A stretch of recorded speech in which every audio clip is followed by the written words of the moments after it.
first of all, just maybe lay out your sort of thinking here of how we get to 750. Sure.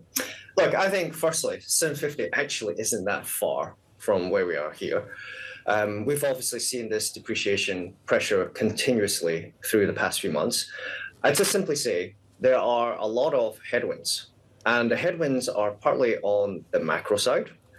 There's headwinds from the global side, where we see the long dollar carry trade remain pretty much intact as well.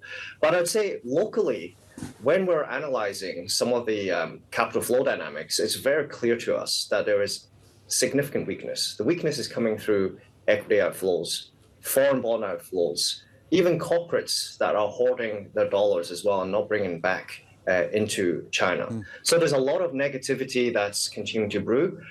I do agree that, as you mentioned, there's a lot of measures being taken to try and limit the depreciation of currency. But you look historically at whenever we see these pressures come through, is China successful in using the current tool set that they have to actually stop depreciation?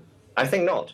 I think what we need is a fundamental change. Either China macro outlook is changed to more positivity via more stimulus, or we need the dollar backdrop to change. We need the long dollar carry trade to actually unwind. These don't look likely.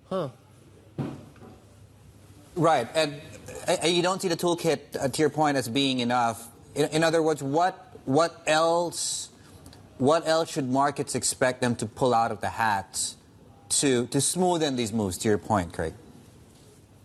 Yeah, look, there's still other tools they can use. We have a whole list of historical tools that they have used before, from things like FX triple R cuts to penalizing FX forward positions. They have been utilizing the fixing. This is apparent conversations in the market. They've been using liquidity tightening measures as well to try and squeeze out, long dollar CNH positions in the market as well. So there's still things they can use and they can continuously use. But the point is that these are not trend changers.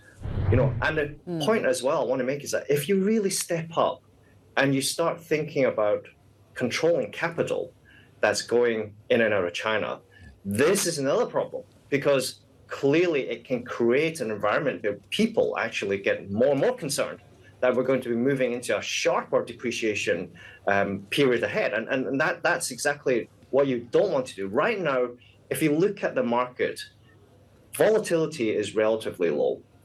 Capital outflows are negative, but they're not, significant. There's not this period of substantial, uncontrollable capital flight that we're seeing. So I guess with the macro weakness you're having, with if you want to say, the push to use a multi-pronged approach, you should allow the currency to weaken somewhat. And I think that's ultimately what will happen.